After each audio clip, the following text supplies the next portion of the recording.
सबसे पहले मैं आप मीडिया लोगों का हजरात का मैं शुक्रिया अदा करना चाहता हूँ कि आप लोग बहुत कम समय पे आप लोग यहाँ तशरीफ लाए। हमारा आज का ये जो आप लोगों को बुलाने का मकसद है कि खत्ते लद्दाख की बनने से के बाद आज पहला इलेक्शन हो रहा है, जो कि पार्लियामेंट्री इलेक्शन हो रहा है।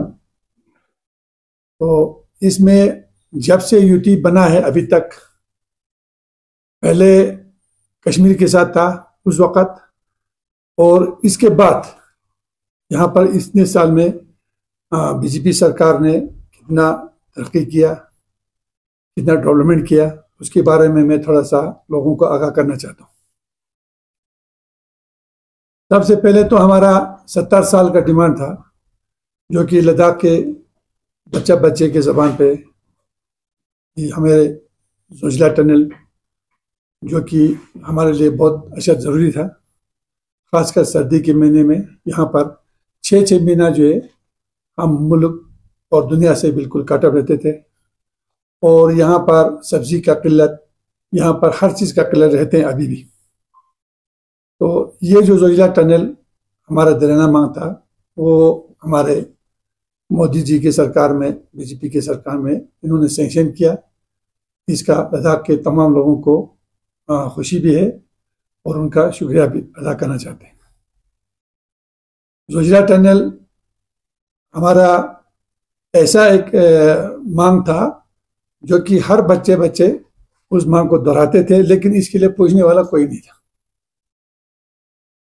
ये जब भी इलेक्शन होता था ये मुद्दा ये उठता था, और कांग्रेस चाहे एनसी हो चाहे दूसरा कोई भी पार्टी हो, वो इनको वादा करके जाते थे, तो इलेक्शन में वोट लेते थे, सीट लेके जाते थे, उसके बाद फिर भूल जाते थे। उसी कुछ साल के अंदर ही जोजिला टनल का उन्होंने शुरुआत किया, टनलिंग किया, और अभी इस वक्त जो है अगले 1-2 साल में कंप्लीट होने जा रहा है। ये सबसे बड़ा अचीवमेंट है लद्दाख के लिए मोदी जी के सरकार का। दूसरा, हमारे लोगों को गोल्डन कार्ड बनाया गया। गोल्डन कार्ड जो है ऐसा कार्ड बनाया इन्होंने कि कोई भी गरीब हो चाहे अमीर हो, कहीं जगह अगर उनको कहीं बीमार हो गया, कुछ भी हो गया, तो उनके जेब में जो है 5 लाख रुपया मोदी जी ने एज ए गोल्डन कार्ड के जरिए जो है दिया गया। बाकी जल जीवन भी है, जो हमारे करगिल में, खासकर खत्ते लद्दाख में पानी के बहुत किल्लत रहता है। यहाँ कुछ साल से बर्फबारी भी कम हो रहा है, तो लोगों में किल्लत पैदा हो गया पानी का, खासकर पीने के पानी का। तो उसके लिए जल जीवन के जरिए जो है घर घर में पानी पहुँचाने का एक स्कीम किया, तो ये मिशन उठाया। तो आज जो है करगिल के और लद्दाख के घर घर में पानी जो है 12 महीना जो है वो चल रहे हैं, और उसका लोग फायदा उठा रहे हैं। नेटवर्क के लिए पहले हमारे यहाँ करगिल सिटी में एक बीएसएनएल का टावर होता था, लेके सिटी में शायद एयरटेल का और बीएसएनएल होता था। वहाँ पर करगिल में तो सिर्फ बीएसएनएल ही होता था। तो जब से हमारी सरकार आई, जब से हमारा बीजेपी सरकार आया, तो अभी कोई ऐसा गांव नहीं है जहाँ पर नेटवर्क नहीं है। एट ए टाइम जो है पूरे खत्ते लद्दाख में 1 साल 2 साल के अंदर जो है 5G टावर चालू किया, और लोग उसका फ़ायदा उठा रहे हैं, ख़ासकर स्टूडेंट तबके, जिनको कोविड के दौरान बहुत परेशानी का सामना हुआ। कई जगह बच्चों के लिए नेटवर्क का प्रॉब्लम था, तो उसको देखकर हमारी सरकार ने हर जगह कोई ऐसा गांव नहीं छोड़ा जहां पर नेटवर्क ना हो। और हमारा सबसे बड़ा एक प्रोजेक्ट ये है कि नेशनल हाईवे 301, जो कि करगिल से हिमाचल को जोड़ा जाता है, जिसमें ज़ांस्कर वैली भी आता है। ज़ांस्कर वैली जो है करगिल से 5-6 महीना जो है कट ऑफ रहते थे, और उनके लिए बहुत प्रॉब्लम होता था आने जाने में। रोड जो है बहुत गंदा था, ब्लैक टॉपिंग बिल्कुल नाम निशान नहीं था वहाँ पर। तो अभी इस वक्त जो है ज़ांस्कर से करगिल जो है 4 घंटे में तय करते हैं, जो कि जिससे पहले जो है उनको ज़ांस्कर से करगिल आने में 12 घंटा 13 घंटा लगते थे। और दूसरी बात, ज़ांस्कर से ले कभी कनेक्ट किया हुआ है, वो भी ज़ांस्कर के लिए एक सहूलियत हो गया। करगिल से ले से करगिल से होते ज़ांस्कर जाने के लिए कम से कम उनको 18 घंटा या 16 घंटा 18 घंटा लगते थे। अभी इस वक्त जो है रोड थ्रू हो गया है, तो ज़ांस्कर से ले भी जो है 4 घंटे में पहुंच जाते हैं। हमारे यहाँ लद्दाख के अंदर, खुसूसन करगिल के अंदर, कोई ऐसा गांव नहीं है जिसमें रोड नहीं होगा। मैकडम लगे हुए हैं, हर गांव को कनेक्ट किया हुआ है रोड से। इससे पहले जो है रोड का बहुत प्रॉब्लम था। अगर रोड होता था तो भी बहुत रफ रोड होता था, पोनी ट्रैक होते थे, तो उस पोनी ट्रैक के ऊपर जो है गाड़ियां चलाते थे। इस वक्त जो है करगिल का कोई ऐसा गांव नहीं है जहां पर रोड ना हो।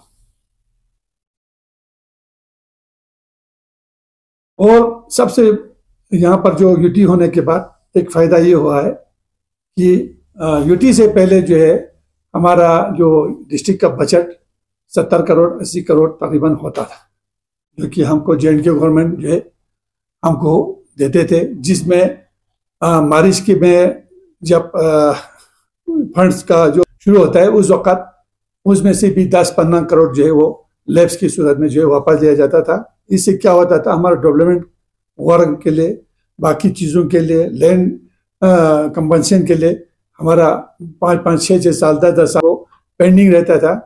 अभी इस वक्त जो है हमारा बजट जो है वो जो है 300-350 करोड़ जो है वो इस वक्त सेंक्शन करते हैं। और इस वक्त हमारे यहाँ पर पैसा देने के लिए जगह ही नहीं है। अभी डिपार्टमेंट जो है बहुत यहाँ पर प्रोजेक्ट बना के दिए हुए हैं, और साल में जो है उनका बजट पूरा नहीं हो पा रहा है। उनको ज़्यादातर जो है पैसा जो है यहाँ रह जाते हैं, कवर कर नहीं पाते हैं। हमारे यहाँ पर बहुत सारे प्रोजेक्ट पेंडिंग थे, वो पेंडिंग प्रोजेक्ट सब कंप्लीट हो चुके हैं। जैसा कि मैं सिर्फ 2 चीज़ में आपको बताना चाहता हूँ। हमारे कौंसल सेक्टर को आप देख लीजिए।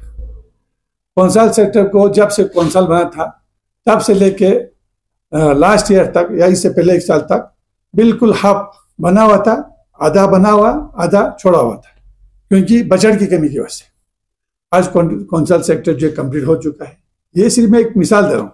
हमारा अस्पताल का मसला था, अस्पताल में जो है एक सेंट्रल स्कीम के तहत 45 करोड़ रुपया सेंक्शन किया था, जो कि लेह में भी था और करगिल में भी था, जिसमें हमारे करगिल के कौंसल ने सिर्फ 5 करोड़ ही खर्चा कर पाए, वो भी नेशनल कॉन्फ्रेंस के दौर में। अपने लोगों को ठेका देने के, अपने लोगों को कॉन्ट्रैक्ट देने के उसमें उन्होंने टाइम वेस्ट किया। तब तक हमारा सेंटर का जो स्कीम था वो ख़त्म हो गया, तो हमारा 40 करोड़ जो है वो वापस चला गया। उसके बाद कम से कम 6-7 साल 8 साल जो है फाउंडेशन पे रह गया पैसे के बगैर। तो अभी यूटी गवर्नमेंट आने के बाद हमारा हॉस्पिटल अभी कंप्लीट हो चुका है, जिसमें अच्छा खासा इक्विपमेंट्स भी वहाँ पर है, और एम्बुलेंस का भी बिल्कुल यहाँ पहले जो है यहाँ पर एक एम्बुलेंस होता था जो कि यहाँ से सिन्नर जाने के लिए। अभी इस पर 10-10 12-12 एम्बुलेंस जो है गली गली में खड़े हैं वहाँ पर। इस तरह से बहुत सारे मतलब काम किए हैं बीजेपी सरकार ने। तो हम चाहते हैं, और यूटी आने के बाद लोगों में बहुत डेवलपमेंट का काम देखने में आ गया, हमारे इलाके को तरक्की हो गया। तो लिहाजा मैं अपील करता हूँ लोगों से कि इस वक्त हमारा इलेक्शन का दौर है, 20 तारीख को हमने वोटिंग करवाना है। तो मैं अपने खित्ते लद्दाख के अवाम से मैं अपील करता हूँ, खुसूसन करगिल के लोगों को, कि हमारा इस वक्त कैंडिडेट तशीर गैसन जो बीजेपी के पर खड़ा है, तो आप उनको वोट दे के कामयाब करें, ताकि आने वाले मुस्तकबिल जो है, आने वाले वक्त जो है हमारे लिए अच्छा गुजरे। और दूसरा जो है, आपको पता है कि सेंटर में जो है मोदी सरकार को आना ही आना है। तो लिहाजा जब सरकार साथ होगा तो हमको तरक्की होगा। अभी हमारे यहाँ से एक इंडिपेंडेंट कैंडिडेट भी खड़ा है और कांग्रेस का एक कैंडिडेट भी खड़े हैं। तो मैं नहीं चाहता हूँ कि हमारे जो वहाँ पर डेवलपमेंट के लिए, बाकी चीज़ों के लिए जो है कोई प्रॉब्लम खड़ा हो। जब सरकार हो तो हमारी सरकार बनेगा, और हमारे नुमाइंदा हो तो सरकार के साथ जब नुमाइंदा जब जुड़ जाता है तो आवाम के लिए फ़ायदा होगा।